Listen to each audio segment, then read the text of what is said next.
오늘 추수감사주일을 맞이해서 믿음에 굳게 서서 감사하라. 본문에 나타난 말씀을 가지고 몇 가지 말씀을 드립니다. 여러분들이 잘 아시는 이런 시가 있지요. 찬양이 되어서 많이 불려졌던 시이기도 합니다. 나라는 시지요. 나 가진 재물 없으나, 나 남이 가진 지식 없으나, 나 남에게 있는 건강 있지 않으나, 나 남이 없는 것 있으니, 나 남이 못 본 것 보았고, 나 남이 듣지 못한 음성 들었고, 나 남이 받지 못한 사랑 받았고, 나 남이 모르게 깨달았네. 공평하신 하나님이 나 남이 가진 것 나 없지만 공평하신 하나님이 나 남이 없는 것 같게 하셨네. 여러분, 이 시를 쓴 사람이 누굽니까? 1급 중증장애자로 자신이 한 번 말을 하기 위해서는 사지를 비틀어야 겨우 한마디 할 수 있는 송명희 시인입니다. 그녀는 어려서부터 선천적 장애를 가져서 지금까지 세상에 태어나 한 번 걸어보지도 못하고 시원스럽게 말 한마디 해보지 못한 사람입니다. 그러한 그였지만은 예수님을 영접하고 나서, 예수님을 알고 나서 자신에게 주시는 하나님의 은혜가 얼마나 크고 감사한지를 서로 노래를 했습니다. 그의 많은 시는 바로 이러한 고백입니다. 이 시간 제가 여러 말 못하도 이 찬양을 함께 부르면서 여러분 가슴 속에 와닿는 귀한 시간 되시기를 바랍니다.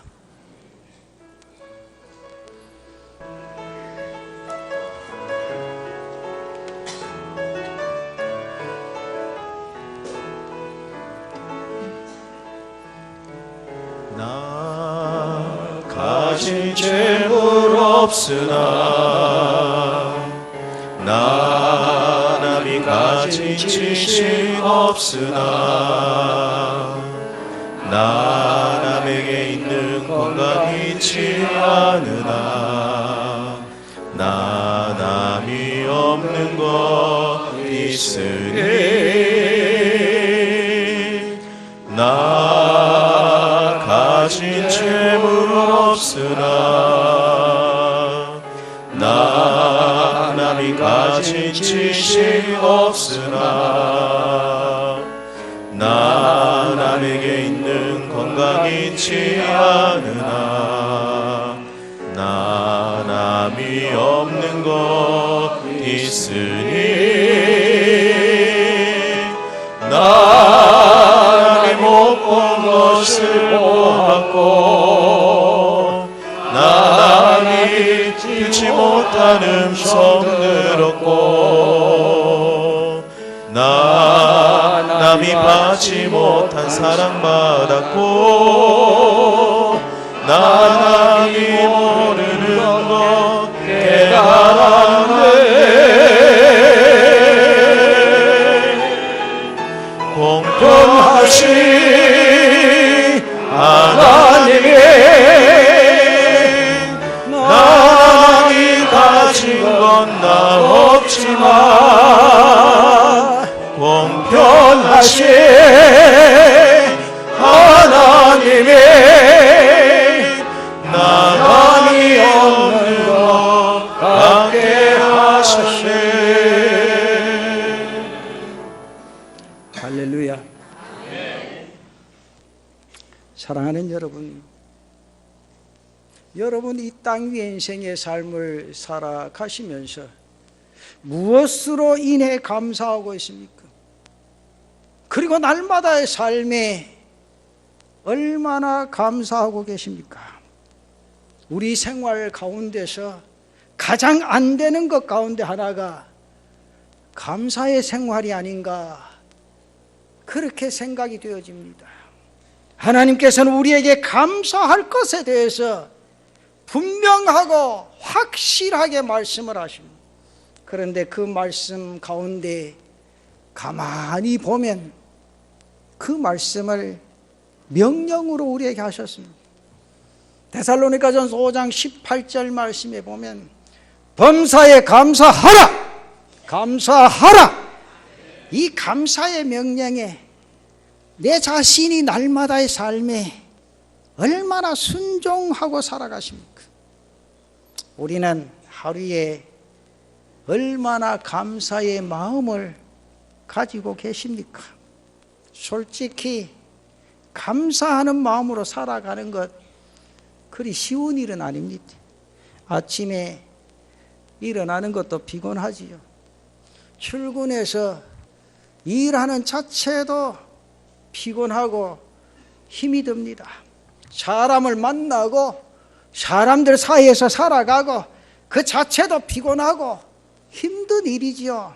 어떤 분은 말 못할 고난을 당하기도 합니다. 어떤 분은 피치 못할 그런 아픔을 겪기도 합니다. 병원에 가보면 고난 당하시는 분들이 참으로 많습니다. 어떤 분은 전쟁에 참여했다가 부상당하여 지금까지 고생을 하시는 분도 계십니다. 그러한 본인이나 가족들의 심정, 마음은 어떻겠습니까?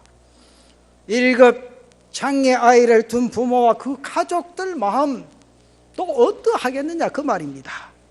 한 아이로 인해서 가족 전체가 고통을 겪고 있는 그런 경우들을 보게 되어집니다. 경제적으로 어려움을 받으시는 분들도 참 많습니다. 이런저런 사연으로 괴롭고 힘든 분들 참으로 많다는 사실을 느끼게 됩니다. 사회부의 실패를 열심히 많은 것을 읽고 하늘만 바라보고 하늘만 쳐다보아야 하는 가장의 마음에서 감사 찬송이 쉽게 나올 수가 있겠습니까? 입시에서 몇 번이나 실패를 한 젊은 친구의 마음에서 감사의 고백이 쉽게 나오게 되겠느냐 그 말입니다. 그래서 땅 위의 인생의 삶을 살아가면서 감사가 없다 그렇게 말하는 사람도 있습니다. 여러분 절대로 감사가 쉬운 것 아닙니다. 한편으로 자신의 입을 통해서 말로는 감사하다고 하는데 자신의 의식과 삶의 내용은 감사가 따르지 않는 그런 삶을 사는 모습들을 많이 봅니다. 습관적으로 감사를 읊어대고 말은 하지만 진정 자신의 마음에는 감사가 없는 경우도 많이 있습니다. 그래서 성경에 범사에 감사하라 이러한 말씀은 성경의 좋은 말씀, 들어두면 좋은 말씀 정도로 생각하고 신앙생활을 해도 자신이 어느 정도 달인이 되었을 때 할 수 있는 것이다 그렇게 핑계하고 적당히 넘어가려고 합니다. 그러나 감사는 그런 거 아닙니다. 범사에 감사하라 해도 되고 하지 아니해도 되고 적당히 하라는 그런 뜻 아닙니다. 이는 명령으로 당부하는 강한 어조라는 사실이죠. 기분이 좋으면 조건이 좋으면 감사하는 그런 것 아닙니다. 조건 없이 우리는 이 땅 위의 인생의 삶을 감사하는 마음으로 사셔야 된다 그 말입니다. 왜 그러십니까? 아멘 하신 분. 왜 그렇다고 생각해요? 송명희 시인이 나 가진 것 없어도 우리 찬양했잖아요. 그 사람 왜 행복해요? 누구 때문에? 예수님 때문에. 세상 사람 같으면 다 절망하고 하루도 살기가 괴로운 그런 삶의 모습 가운데서 딱 한 번 예수님 만나고 나서 그 인생의 삶이 달라졌다 그 말이요. 믿습니까? 여러분 여기 송명희 시인보다 못한 사람 손 들어봐. 입이 비틀어져서 말 못하는 사람 있습니까? 태어나서 한 번도 걷지 못한 사람이 있습니까? 그 왜 불평하며 살아요? 그렇다고 예수님 안 만났습니까? 만났잖아요. 우리는 잘 먹고 잘 입고 이렇게 하나님의 제단에 와서 예배 드리면서도 송병기 시인 같은 고백이 없다면 다시 한번 생각해 봐야 돼요. 감사해서 항상 감사하시기를 바랍니다. 범사에 감사하시기를 축원합니다. 중요한 말씀이죠. 범사에 감사하라. 기분이 좋고 조건이 좋으면 하라. 절대 그거 아닙니다. 조건 없이 우리는 감사하는 삶을 살아야 합니다. 왜 그렇습니까? 예수님 때문인 줄로 믿습니다. 무엇으로보다도 주님 때문에 나 자신이 생명을 얻었다는 거 아닙니까? 그분이 나를 위해서 십자가를 지셨어요. 믿으세요? 그분이 나를 위해 십자가를 지심으로 내가 생명을 얻게 된 줄로 믿습니다. 그래서 우리는 주님을 닮아가는 사람들이에요. 예수님을 배우고 예수님의 은혜 가운데 이 세상의 삶을 살아가는 사람들입니다. 예수님께서는 감사함의 그 삶을 사셨기에 그분을 닮아가는 우리 성도들도 그런 삶을 사셔야 될 줄로 믿습니다. 그리고 이것은 아버지의 명령입니다. 범사에 감사하는 성도들이 되시기를 바랍니다. 하나님의 명령을 우리에게 가능한 것을 말씀합니다. 불가능한 것을 우리에게 명령하신다면 그것은 명령을 내린 사람이 나쁜 사람입니다. 우리가 할 수 없는 것이라면 말씀하지 않으십니다. 하나님께서 호렙산에서 누구를 부르십니까? 모세를 부르십니다. 하나님이 모세를 부르실 때 모세가 뭐라고 했죠? 나는 할 수 없습니다. 나는 할 수 없습니다. 나는 할 수 없습니다. 성경에 보면 여러 차례 거부를 합니다. 자꾸 거부하니까 하나님 못 하셨죠? 성경을 잘 보세요. 목사 화낸다고 목사도 화내나 그러지만 하나님도 화내셨다니까요. 말 안 들으니까 화내셨다. 성경 보세요. 하나님이 화를 내시면서 했죠. 그러면서 세우셨다는 거예요. 말 들으세요. 말씀에 순종하시기를 바랍니다. 말씀대로 사셔야 될 줄로 믿습니다. 하나님이 화내신다고요. 그렇잖아요. 예수님 때문에 구원받은 사람이 말씀대로 안 살면 하나님이 화내신다고요. 성경 봐요. 목사가 인자해야지. 인자할 때는 인자해야지. 머쓱할 때 머쓱해야 돼요. 남자가 가정을 지키면서요, 저 사람 법 없어도 산다. 나는 법 없어도 사는 사람은요 제일 싫어하는 사람입니다. 법 안에서 사는 사람이 제일 잘하는 사람이요. 자기 가족 팽개지고 넘한테 잘해주고 말이요. 자기 집도 못 지키는 게 딴 데가 딴짓하고 말이요. 그게 잘하는 거요? 그러면 안 돼요. 예수 믿는 사람은요 말씀대로 사셔야 돼. 성경대로 살아야 돼. 그래야 하나님이 화 안 내신다고. 그래 사이소. 그래서 하나님이 그를 불러 세우시. 그러면서 모세를 어디로 보냅니까? 애굽으로 보내시죠. 왜 그러십니까? 그가 애굽에서 할 수 있는 일이 있었기 때문에 그 일에 누가 함께 하십니까? 하나님이 함께 하시기 때문에. 보십시오. 모세는 이스라엘 백성들을 끌고 출애굽하지 않았습니까? 저들은 40년 동안 광야로 이끌면서 가나안 앞으로 인도하지 않으셨냐고 말이죠. 마찬가지입니다. 하나님의 모든 명령은 우리가 할 수 있는 일을 명령하시는 줄로 믿습니다. 안 되는 것, 못하는 것 절대로 하나님이 안 시키십니다. 감사하는 삶은 우리가 할 수 있는 일이기에 하나님이 분명히 우리들에게 범사에 감사하라 말씀하신 줄로 믿습니다. 때문에 우리는 마땅히 이 땅 위의 인생의 삶을 감사하며 사시는 성도들 되시기를 축원합니다. 그러면 어떻게 할 때 이런 삶을 살아갈 수가 있느냐? 첫째로 믿음에 굳게 설 때 감사하는 인생의 삶을 살 수 있다는 거예요. 우리가 믿음에 굳게 설 때 이 감사에 넘치는 삶을 살아갈 수 있습니다.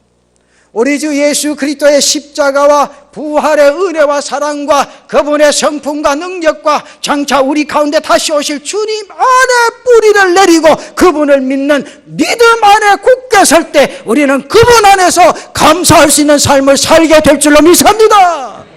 본문 말씀 다시 보면 6절과 7절에 이렇게 말씀합니다.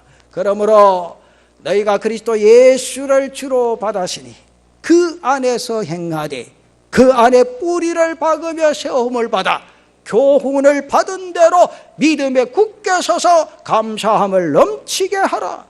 특별히 믿음에 굳게 서서 감사함을 넘치게 하라고 하십니다. 히브리서 13장 9절 말씀에 보면 여러 가지 다른 교훈에 끌리지 말라. 마음은 은혜로서 굳게 함이 아름답고 마음은 은혜로서 굳게 함이 아름답고 이 내용의 말씀이 같은 의미의 말씀입니다. 이 하나님의 은혜의 믿음 안에 굳게 설 때 우리는 변함없이 이 땅의 삶을 감사의 삶으로 승화시켜 나갈 수 있는 줄로 믿습니다. 사랑하는 성도 여러분, 다니엘이 총리로 있을 때 다른 총리들과 방백들은 다니엘의 지혜와 능력을 시기했습니다.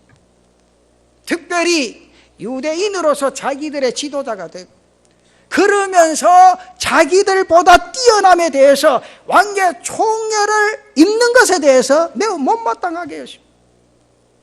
그러나 다니엘을 이들이 음모를 통해 죽이기로 합니다. 왕에게 앞으로 30일 동안 왕 이외의 것에 절을 하면 죽이는 영을 내리게 해서 다니엘을 위기로 몰아넣습니다. 저들이 할 수 있는 방법 그것밖에 없었다는 거지. 아무리 다니엘의 흠을 찾으려고 해도 다니엘의 흠을 찾을 길이 없었습니다. 그래서 고아낸 것이 다니엘 6장 5절에 보면 그들이 이르되 이 다니엘은 그 하나님의 율법에서 근거를 찾지 못하면 그를 고발할 수 없으리라. 그러면서 이런 계략을 꾸미는 겁니다. 그래서 이 법만 공표가 되어지면 다니엘은 틀림없이 그 법안의 테두리 안에 걸려들게 되었습니다. 다니엘도 그것을 잘 인지하고 있었습니다. 이것이 자기야 동족들을 죽이기 위한 계책임을 잘 알았습니다. 그러나 다니엘은 거기에 굴하지 않고 예전대로 하루에 3차례 예루살렘을 향하여 무릎 꿇고 기도하며 하나님께 감사했다. 무릎 꿇고 기도하며 하나님 앞에 감사했습니다. 자신의 죽음의 위협 가운데 있다는 사실 잘 압니다. 그러나 그의 믿음은 변치 않는 믿음이었다는 겁니다. 우리 성도들도 변치 않는 믿음으로 하나님의 뜻을 이루어갈 수 있는 성도들 되시기를 바랍니다. 환경이나 조건에 좌우되는 그런 믿음이 아니십니다. 기분에 따라 좌우되는 그런 믿음도 아니었습니다.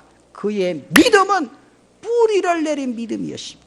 깊은 뿌리를 하나님께 내리고 있었기 때문에 바람에 흔들리지 아니하고 가뭄에도 시들지 않는 그런 믿음이었습니다. 하나님의 말씀 안에 세움을 받은 믿음이기에 변함없는 믿음이었다고. 사랑하는 성도 여러분, 하나님 앞에 변함없는 믿음을 가지시기를 바랍니다. 흔들리지 않는 믿음을 가지시기를 바랍니다. 우리가 주 예수 그리스도 안에 뿌리를 내리고 그분 안에서 말씀을 지키고 행하면서 온전히 세움을 받을 때 우리는 그 어떤 것에도 순종할 수 있고 이 땅의 인생의 삶에 어떠한 괴로운 가운데서도 감사의 인생의 삶을 살아가게 될 줄로 믿습니다. 그럼 두 번째, 믿음 안에 있을 때 시각이 달라진다는 거지. 이게 무슨 말입니까? 생각하는 방법이 달라진다는 거죠. 그래서 그 어떤 순간이라도 감사할 수 있게 되어진다 그 말입니다. 어느 수도원에서 지금 뭐 할 철입니까? 추수는 뭐고, 아이고 농사도 안 지면서 내가 추수한다 추수감사절이라고 집에서 뭐 할 땡겨 지금? 그래 김장할 때 아이가. 아이고야 참말로 자신이 하는 걸 말하라니까. 참. 요새 집에 김장할 때 아니요. 그게 뭘 사야 됩니까? 배추도 사고 또 고춧가루는 되게 가네. 배추도 사고 무도 사고 해서 이제 김장을 담는 거 아니에요. 어느 수도원에서 수도사가 뒤 텃밭에다가 무를 심었어요. 그 무를 심었는데 가마보니 빛도 잘 안 들어오고 뭐 제대로 이렇게 땅도 옥토가 아니고 할게. 이 수도사가 심으면서 이게 지대로 되겠나 그 생각에 심어놓고 잎이라도 되면 잎이라도 따가지고 한번 묻혀보지 그랬는데 이게 김장 때가 되니까 밖에서 새 속에서 자신의 일을 하고 한 분씩 수도 오던 사람들이 올라와서 일 거들어 준다고 올라와서 텃밭에다가 물을 뽑아. 물을 하나 뽑을게. 세상에 일하다 온 사람이 수도사님 이게 뭐 이렇게 쓰겠습니까? 무꼴이 이게 뭐냐고. 수도사 하는 말이 봐요 얼마나 잘 됐냐고. 조망만한 무가 달려올려잖아. 얼마나 보기 좋소. 나는 처음에 심을 때에 이거 심어놓고 잎이나 밑에 따먹을까 그래 생각했는데 이렇게 조망만한 무까지 달려오게 얼마나 감사한지. 여러분 한 사람은 무농사가 잘 안 됐다고 하고 수도사는 잘 되었다고 합니다. 그 무가 틀린 기입니까 똑같은 기입니까? 똑같은 기요. 하나 딱 뽑아가 무 보고 무가 조망만한 게 딱 달려왔단 말이요. 그 한 사람은 잘 됐다고 하고 한 사람 무꼬라지 뭐 이러나 이거. 여러분 잘 봐요. 말씀을 듣고요. 어떤 사람은 은혜서 푹 받은 사람이 있고요. 어떤 사람 시험 든 사람이 있다니까. 너무 이야기하는 거 아니에요. 여러분 스스로 한번 생각해 봐요. 목사가 똑같은 설교 하는데 어떤 사람 은혜 받았다고 어떤 사람 시험 든다니까. 봐요. 무꼬라지 하나 딱 들고도요. 수도사는 아이고야 무 잘 됐다요. 나는 생각도 안 했는데 조망만한 무가 달려온다요. 그런 생각, 그런 시각으로 본다는 거예요. 생각 자체가. 근데 세상에 살다가 한 번씩 수다하러 온 사람 떡 보거나 무꼬라지가 뭐고 이게 무라고 생각하나? 여러분 생각해요. 어떤 시각, 어떤 마음으로 바라보느냐에 따라 이렇게 달라지는 겁니다. 그래서 감사는 삶의 질을 높여준다고 말이에요. 이 감사에 산 사람은 행복한 인생이 되고 이 감사에 산 사람은 불행한 인생이 되는 겁니다. 그 믿음의 시각이 어떠냐 그 말이요. 우리 성도들은 믿음의 시각이 감격한 곳으로 쏠려질 수 있는 은혜가 있기를 바랍니다. 사랑하는 여러분, 내가요 신앙생활하고 재단에 올라올 때 어떤 시각으로 올라오느냐 굉장히 중요합니다. 어떤 마음으로 재단에 오르는 게 굉장히 중요해요. 올라오면서 아이고야 그 목사 꼬라지 보기 싫어가 어째고 또 한 시간 앉았겠노. 이렇게 생각하고 올라온 사람하고 어떤 사람은 왔다야 코도 빼주다 그대로 생겼더라. 그 얼굴이라도 한번 보러 가자. 그리고 야 말도야 지도하더라. 귀에 쏙쏙 들어오게. 그래 딱 생각하고 하는 사람 딱 앉아있는 게 듣는 자세가 틀려요. 여기 뭐 선생님도 계시지만 선생님들은요 학생들 딱 앉아있으면 따라요. 저희 아버님이 40년 넘게 교육에 계셨는데요 저는 매일 신문에 났어요. 학생들 40명 딱 앉혀놓고 등수대로 한번 앉혀보라고. 2명 틀리고 다 앉혔다니까. 왜? 딱 앉아서 자세를 보면 안 돼요. 여러분들 좀 겁나지? 목사도요 수십 년 목회하다 보면 눈매만 이래 보면 대충 목사를 싫어한다 좋아한다 저기 속에 가시가 있구나.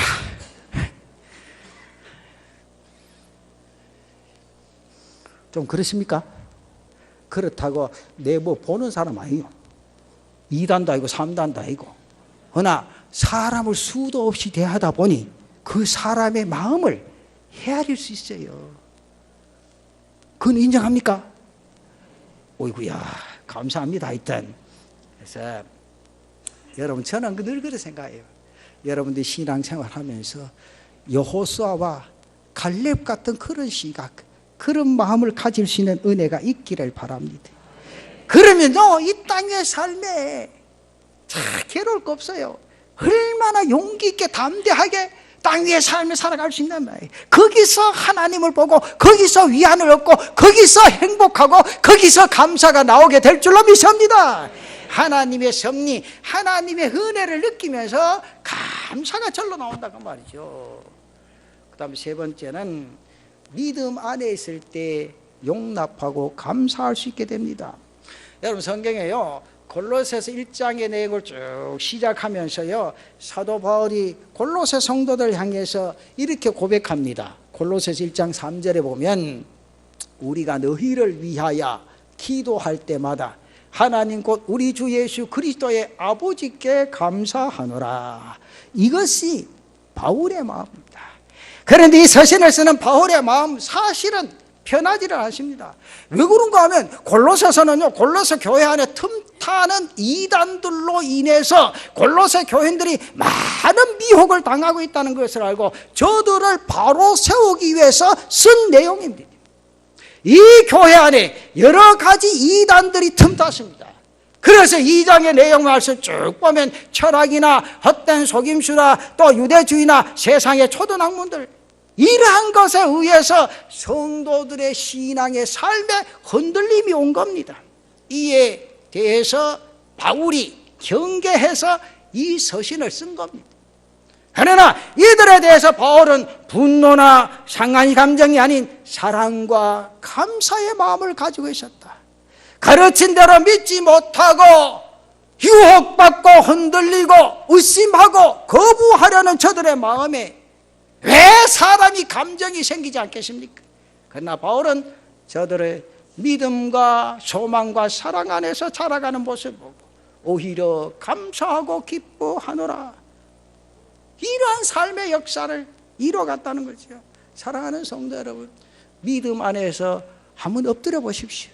믿음 안에서 한번 기도해 보십시오. 기도할 때 내 자신의 가슴 속에 이러한 감사가 흘러 넘치게 될 줄로 믿습니다. 우리는요, 현실을 보고 답답해. 그렇죠?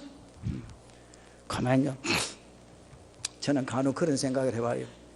제 책상 앞에 붙어 있는 목사 안수 받을 때 그때 사진을 보고 하나님, 저때 마음을 주시옵소서, 저때 순수한 감정을 주시옵소서, 저때 사랑의 모습을 주시옵소서. 그렇게 순간성구는 저걸 한번 느껴봐요.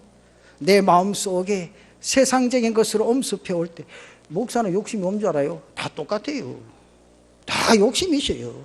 그럴 때마다 내 감정을 추스리고 어떻게 하면 하나님이 내게 주신 은혜를 보답할 수 있는 믿음과 신앙의 역사를 이룰 수 있겠는가 생각해 봐요. 여러분 다 그렇잖아요. 현실을 보면 답답하고요, 현실을 보면 화가 나고요, 현실을 보면 불이 치솟을 때가 도저히 감사할 수 있는 그런 상황이 아닙니다. 그러나 눈을 감고 기도할 때 그때 회개하는 마음이 가슴속에 솟구쳐납니다. 그리고 나도 모르게 내 가슴 속에 긍휼의 마음이 일어나고 감사의 마음이 일어납니다. 이것이 바로 믿음의 기도의 능력이라고 말이죠. 사랑하는 성도 여러분, 엎드릴 때마다 기도의 능력이 임하는 은혜가 있으시기를 축원합니다. 그래서 어떤 분이 쓴 글에 보니까 눈을 뜨지 않고 눈을 감고 사는 것이 더 좋겠다, 그렇게 써놨습니다. 그러나 눈을 뜨고 있을 때나 눈을 감고 있을 때나 항상 기도하는 삶을 세상에서 살아간다면 더 큰 하나님의 은혜와 축복인 줄로 믿습니다. 기도로 이 마음, 이 감사를 가질 수 있는 제단의 성도들 되시기를 축원합니다. 그리고 네 번째는 믿음의 크기는요, 감사의 크기와 같습니다. 누군가가 믿음의 크기는 그 사람의 감사의 크기와 비례한다 말했습니다. 감사하는 만큼 믿는다는 말이 됩니다. 믿음의 크기와 감사의 크기는 비례한다는 겁니다. 그래서 우리가 한 사람의 믿음을 보려면 그 사람의 감사 생활을 보면 알 수 있다는 거죠. 그럼 성경에 보십시오. 예수님께서 문둥병 몇 사람 고쳐줬어요? 10명을 고쳐줬습니다. 10명이 동시에 예수님 앞으로 나가서 고침을 받았습니다. 그러나 그들 가운데 단 한 사람 사마리아인만이 주님께 다시 돌아와서 자기 병 나은 걸 어떻게 했죠? 감사를 했죠. 그때 주님이 뭐라고 말씀하셨죠? 내 믿음이 너를 구원하였느니라. 감사할 때 이런 역사가 일어나게 될 줄로 믿습니다. 여러분의 믿음은 감사하는 만큼 자라고 감사하는 만큼 성장. 믿으십시오. 여러분, 남편 보면 짜증날 때 있습니까? 안 그런 척 하지 말고 딱 보고 싫어지거들랑 그래. 참 감사합니다.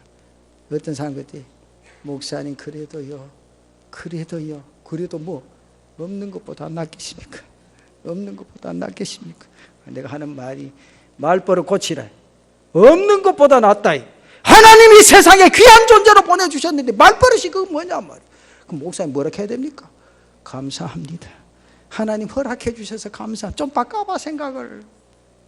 볼 때마다 감사가 넘치시기를 바랍니다. 여러분, 아내를 바라볼 때요, 그 남편 되시는 분들 감사 좀 하이소.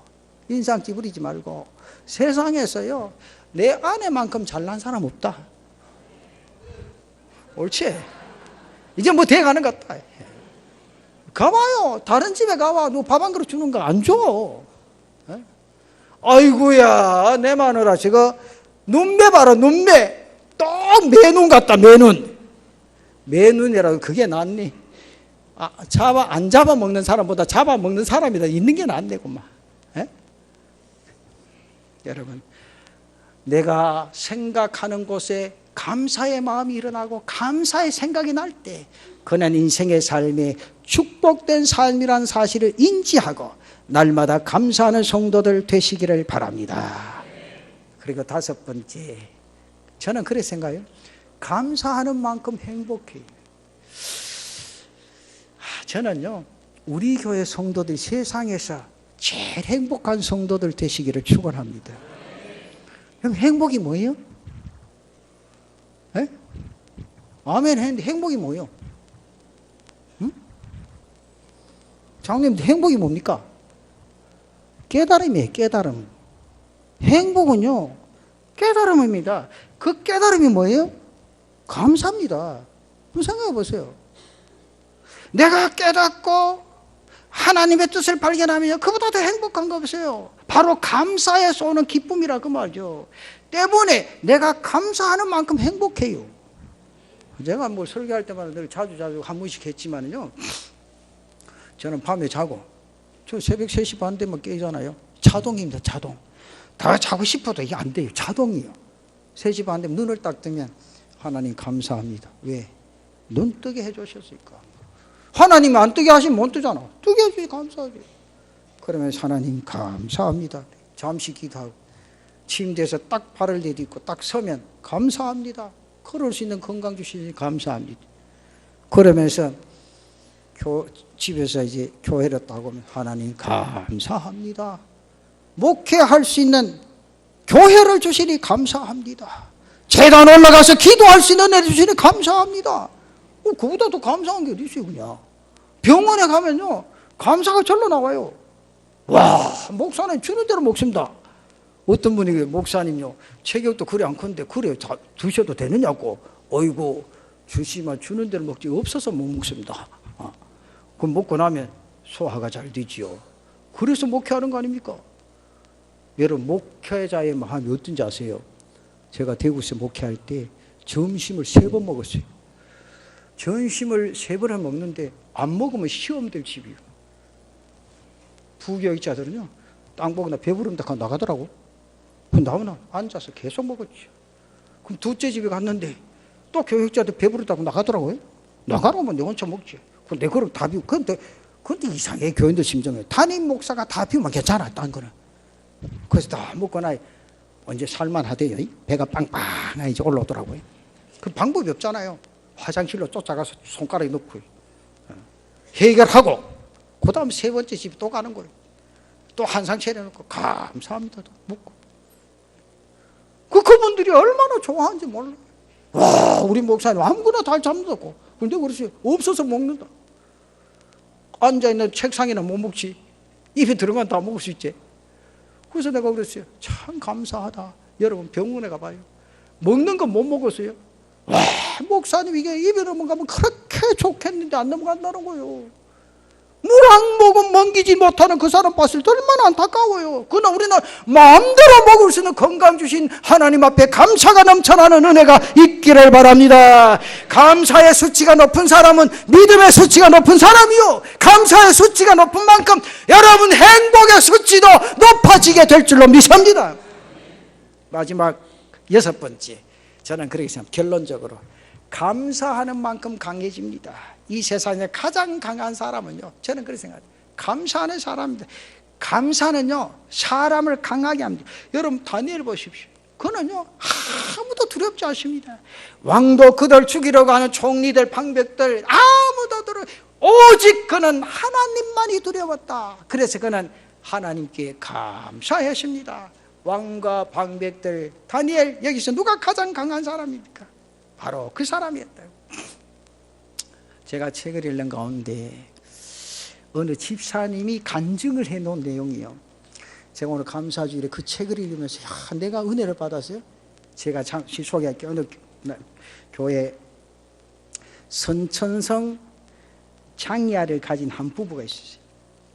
이 부부를 볼 때 되면 목사님이 말씀하시기를 참 저 부부는 행복한 부부다. 그래 늘 생각했어요. 항상 감사하고 항상 밝은 표정으로 목사에게 인사하고 성도들 대하다는 거예요. 한 분은 목사님 앞에 그런 고백을 했어요. 목사님, 우리 가정은 너무너무 행복해요. 남편 봐도 행복하고 우리 애 봐도 행복하고 너무너무 감사합니다. 그래서 목사님이 집사님 뭐 그래 행복합니까? 물었더니 그분이 하는 이야기가 그래요. 자기 집에, 그때까지는 이 목사님 모르셨어요. 자기 집에 아이가 있는데 이 아이가 태어날 때 선천성 장애아로 태어났어요. 처음에는 고민에 빠져가지고 창피도 하고, 어째 내가 예수 믿는 사람이 이런 애를 가지고 어째 교회 집사라고 일하겠노, 그런 낭망적이다. 근데 어느 날 말씀을 딱 읽는 건 아니다, 하나님이 주신 축복의 선물이다. 그러면서 기도했는데요, 이 애 때문에 자기의 아빠가 교회 나왔다는 게 남편이, 왜? 이 아내가 하는 말이, 여보 두 사람 기도하자. 하나님의 능력은 사람 생각 바뀌다. 당신하고 한번 기도해보자. 근데 이 양반이 남자가요, 남편이요, 같이 따라서 기도하다 은혜 받았다는 거 아니요, 신앙이 더 돈독해졌다는 거 아니요. 그러면서 이 남편이요 아주 중진인데 기업에 월급도 많아 생활이 잘 산대요. 근데 목사님, 이가요 애 아니랬으면 우리 남편 예수 믿었겠습니까?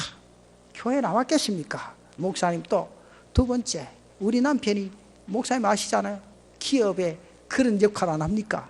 돈도 있습니다. 얼마나 교만했겠습니까? 사람같이 보겠습니까?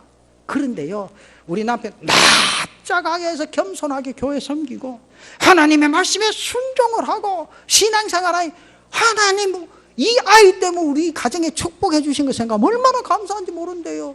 그러면서 이 아이 때문에 그런 아이들을 돌보는 팀장을 한다는 거 아니에요. 와, 그 고백을 하면서요, 그 글을 읽어보면요 처음부터 끝까지 감사라. 여러분, 누가 이 사람 약하다고 하겠어요?